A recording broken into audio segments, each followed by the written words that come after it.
Hello everyone, welcome to study glows. मेरा नाम है डॉक्टर सरिता। दोस्तों, आज के इस लेक्चर में हम ज्योग्राफी के बहुत ही इंपॉर्टेंट टॉपिक के बारे में बात करेंगे। प्लेट टेक्टोनिक की बात होगी दोस्तों। इसमें आपको जानने को मिलेगा कि आखिर प्लेट टेक्टोनिक है क्या, साथ ही इसके प्रोपाउंडर्स कौन हैं और टाइप्स ऑफ प्लेट के बारे में भी मैं आपको बताऊंगी। और वो सारी थ्योरीज, कुछ ऐसी भी थ्योरी है जो कि प्लेट टेक्टोनिक के बिना जिनकी एक्सप्लेनेशन पॉसिबल नहीं है, उस थ्योरी की भी हम थोड़ी सी चर्चा करेंगे। तो बहुत कुछ आपको प्लेट टेक्टोनिक के बारे में इस वीडियो में देखने को मिलेगा। तो दोस्तों, सबसे पहले तो मैं आपको बता दूं कि जो प्लेट टेक्टोनिक है ये जियोमॉर्फोलॉजी का बहुत ही ज़्यादा इम्पॉर्टेंट टॉपिक है।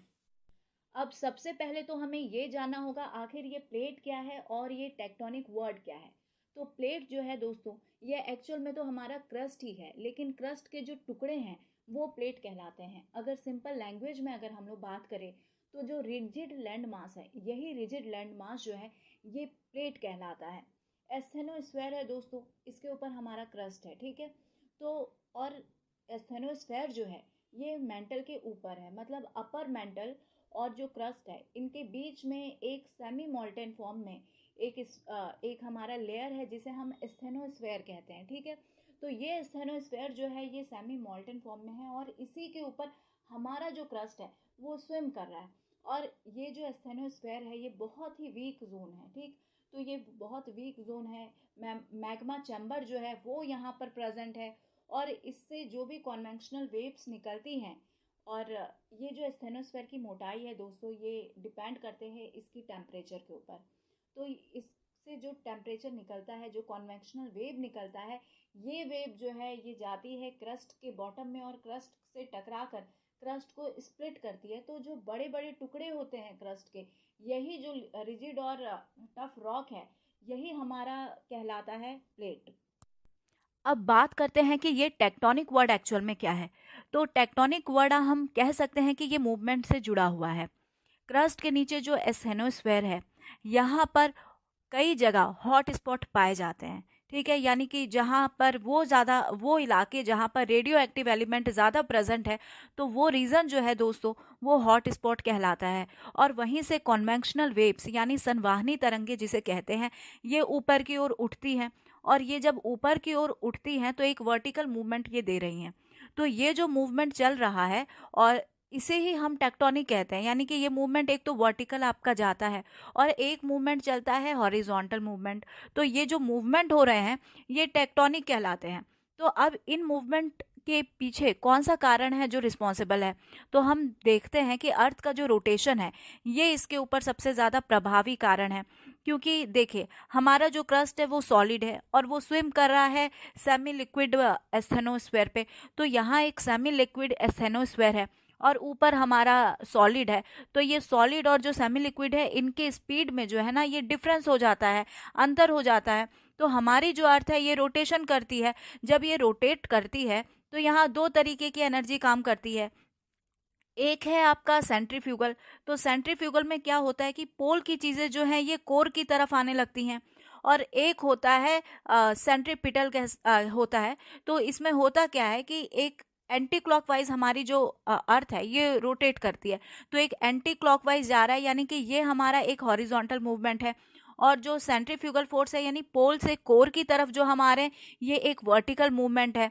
तो जो एंटी क्लॉकवाइज हमारा अर्थ रोटेट कर रहा है, तो इसमें जैसे हमारा नॉर्थ अमेरिका है, साउथ अमेरिका है, इनकी डायरेक्शन पश्चिम की तरफ इनका खिसकाव हो रहा है। तो ये जो मूवमेंट हो रहा है ना दोस्तों, पोल से कोर की तरफ आना, एक वर्टिकल मूवमेंट, और उसके बाद से एंटी क्लॉकवाइज जो हमारा अर्थ का रोटेशन हो रहा है, तो ये एक हॉरिजॉन्टल मूवमेंट मिल रहा है। तो ये जो हमें रोटेशन की वजह से दिख रहा है डिफरेंस, और ये डिफरेंस क्यों हो रहा है, क्योंकि एक पोर्शन हमारा सॉलिड है और एक पोर्शन जो है वो हमारा स्थेनोस्फेयर है, सेमी लिक्विड है। तो यही चीज हमारा क्या कहलाती है, यही जो डिफरेंस कहला रहा है और यही जो मोशन कहला रहा है, यही हमारा टेक्टोनिक वर्ड कहलाता है। तो अब यहाँ पर हम सिंपली कह सकते हैं कि ये जो रिजिड लैंड मास है या रिजिड रॉक पीसेस हैं, इनमें जो मूवमेंट हो रहा है यही हमारा प्लेट टेक्टोनिक है। अब हम बात करते हैं कि इनके प्रोपाउंडर कौन है। तो जब हम इनके प्रोपाउंडर के बारे में बात करते हैं प्लेट टेक्टोनिक के, तो इसमें सबसे पहला नाम आता है हैरी हेस का, जिन्होंने 1962 में प्लेट टेक्टोनिक के ऊपर अपनी थ्योरी दी थी और इस बारे में जानकारी दी थी। उसके बाद जो दूसरा नाम आता है वो डब्ल्यू जे मॉर्गन का आता है, जिन्होंने 1968 में प्रोपाउंड किया था प्लेट टेक्टोनिक थ्योरी को। अब हम बात करते हैं टाइप्स ऑफ प्लेट की। तो दो तरीके के प्लेट्स हैं हमारे पास, एक कॉन्टिनेंटल प्लेट है और एक ओशियनिक प्लेट है।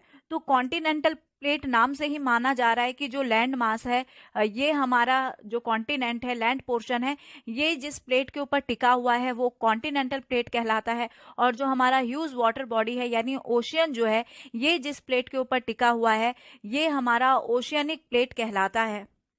साइज के अकॉर्डिंग अगर हम लोग बात करते हैं तो हमारे पास 6 मेजर प्लेट्स और लगभग दर्जन्स ऑफ माइनर प्लेट्स हैं। ठीक है दोस्तों, अब इसमें कॉन्टिनेंटल प्लेट कौन सा है ये आप जरूर याद रखिए। जैसे यूरेशियन प्लेट है, अफ्रीकन प्लेट है, अमेरिकन प्लेट है और अंटार्कटिक प्लेट जो है, ये हमारे कॉन्टिनेंटल प्लेट है। और ओशियनिक प्लेट के बारे में बात करें तो पैसिफिक प्लेट हो गया, फिर इंडो ऑस्ट्रेलियन प्लेट जो है, ये हमारा ओशियनिक प्लेट है। अब इसमें यह भी बता दूं मूवमेंट किस तरीके से हो रही है। जो हमारा कॉन्टिनेंटल प्लेट है, ये 2 सेंटीमीटर पर ईयर के हिसाब से इसमें मूवमेंट हो रही है। और जो ओशियनिक प्लेट है, इसमें भी जो खिसकाव हो रहा है, जो मूवमेंट हो रहा है, वो 5 सेंटीमीटर पर ईयर के हिसाब से हो रहा है। यानी ओशियन का मूवमेंट जो है, ओशियनिक प्लेट का मूवमेंट ज्यादा फास्ट है किसके कंपैरिजन में? कॉन्टिनेंटल प्लेट के कंपैरिजन में।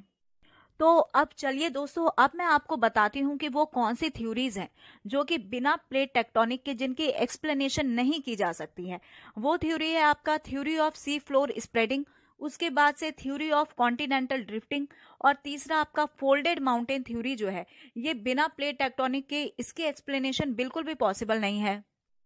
तो आई होप दोस्तों आज का ये जो वीडियो है प्लेट टेक्टोनिक का कॉन्सेप्ट आपको पूरी तरीके से क्लियर हुआ होगा।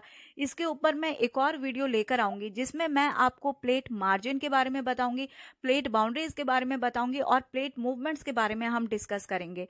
So here is the end of this lecture. Thank you so much for your attention. आप कॉमेंट बॉक्स में अपना कॉमेंट जरूर बताएं कि आपको लेक्चर कैसा लगा, और साथ ही ये बताएं कि ज्योग्राफी के किस कॉन्सेप्ट को आप समझना चाहते हैं। चैनल को जरूर सब्सक्राइब करें और लाइक भी करें।